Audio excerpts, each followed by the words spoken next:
Earlier tonight, we brought you the touching remarks on the passing of Pete Rose, namely Johnny Bench speaking for the first time on camera on the Dan Patrick Show.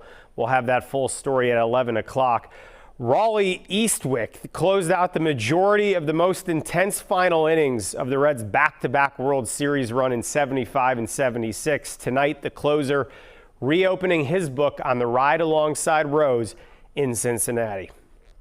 I spent a good bit of time with him when I was in Cincinnati, but he'd after a game, when we were playing wherever we were, he'd come to your locker and say, "Come on, kid, you're coming with me." And we'd go out and get something to eat and talk.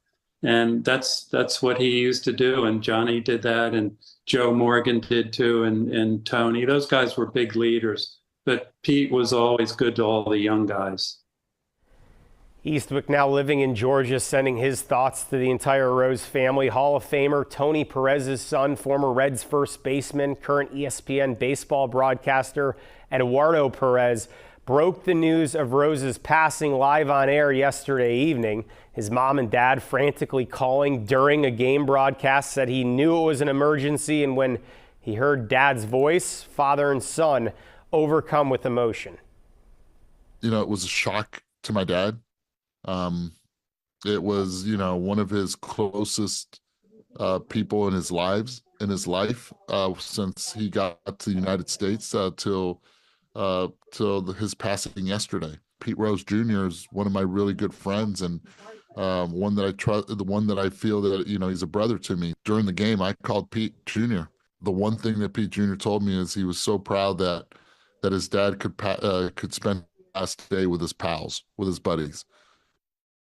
That last day was, as you documented, the autograph signing on Sunday. It's just hard to fathom how quickly that happened. We're standing outside the statue last night, and here we are tonight hearing from plenty of former players, including Paul O'Neill and Bronson Arroyo ahead at 11 o'clock.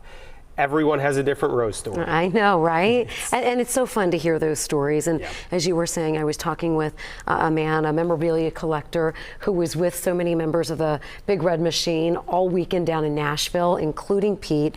And yes, unfortunately, they knew he was not feeling well. You can see from some of the pictures, he has been in a wheelchair for some time, not really able to walk as well as he used to. And I remember this memorabilia collector, Charles, talking and saying that, we knew it wasn't the vibrant Pete that we always saw.